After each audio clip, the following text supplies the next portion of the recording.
Air India విమానంలో భయానక అనుభవం ఎదురైందంటూ కాంగ్రెస్ జనరల్ సెక్రటరీ కేసీ వేణుగోపాల్ చేసిన కామెంట్స్ చర్చనీయాంశంగా మారాయి.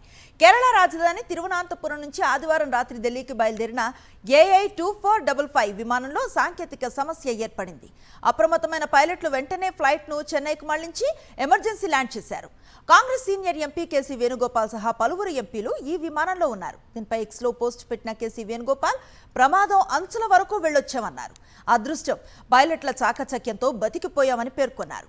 ప్రయాణికుల భద్రత ఇలా అదృష్టంపై ఆధారపడే పరిస్థితి రాకూడదన్నారు కేసీ వేణుగోపాల్. దీనిపై తక్షణమే దర్యాప్తు జరిపించాలని, భవిష్యత్తులో ఇలాంటి ఘటనలు జరగకుండా చర్యలు తీసుకోవాలని DGCA కేంద్ర పౌర విమానయాన మంత్రిత్వ శాఖను కోరారు.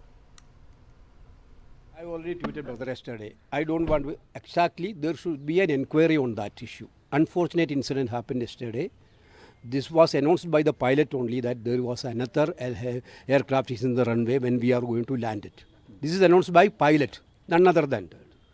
You know, I spoke to DGCA also yesterday night itself. Let them have an inquiry, proper inquiry. Air India came out with a statement. They said that That's what I am telling. That was a lie. Air India is lying that. It was announced by captain only.